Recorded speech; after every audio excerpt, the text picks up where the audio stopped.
រថយន្តអគ្គិសនីបើកជន់ត្រូវបានបង្កើតឡើងក្នុងឆ្នាំ2010ស្ថិតក្រោមក្រុមហ៊ុនមេ SGMW ដែលមានភាគហ៊ុន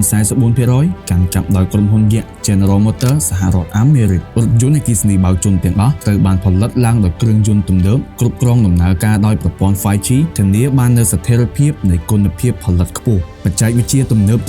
ជាមួយតម្លៃសមរម្យបំផុតនៅក្នុងទីផ្សារគឺជាគុណតម្លៃស្នូលរបស់បើកជន់គុណភាពរបស់រថយន្តបើកជន់ត្រូវបានទទួលស្គាល់និងនាំចេញរាប់លានគ្រឿងទៅកាន់ទីផ្សារពិភពលោកដោយប្រើប្រាស់ស្លាកសញ្ញារថយន្តផ្សេងៗដែលស្ថិតក្រោមក្រុមហ៊ុនមេ SAIC និង GM សម្រាប់ទីផ្សារប្រទេសកម្ពុជារថយន្តអគ្គិសនីបើកជន់ត្រូវបានទុកចិត្តនិងគាំទ្រពីសំណាក់អ្នកប្រើប្រាស់ជាច្រើនអ្នករួចជាស្រេចមកហើយបើកជន់កម្ពុជាគឺជាក្រុមហ៊ុននាំចូលនិងចែកចាយផ្ដាច់មុខតែមួយគត់នៅរថយន្តអគ្គិសនីបើកជន់គ្រប់ model ក្នុងប្រទេសកម្ពុជាដែលមានអគារតាំងបង្ហាញធំទូលាយផាសុកភាពជាមួយនឹងទីប្រឹក្សាផ្នែកលក់ប្រកបដោយវិជ្ជាជីវៈនិងរួសរាយរាក់ទាក់ជាវពីក្រុមហ៊ុនផ្លូវការទទួលបាននូវសន្តិភាពផ្លូវចិត្តក្នុងការប្រើប្រាស់ជាមួយនឹងការធានាគុណភាពរយៈពេល5ឆ្នាំគ្រឿងបន្លាស់គ្រប់គ្រាន់និងសេវាកម្មក្រោយការលក់ដូចជាជួសជុលថែទាំបើកបម្រើជូនរៀងរាល់ថ្ងៃ7ថ្ងៃក្នុងមួយសប្តាហ៍តោះមកបើកបរសាកល្បងរថយន្តអគ្គិសនីបើកជន់ដោយឥតគិតថ្លៃដែលមានទីតាំងនៅផ្លូវលេខ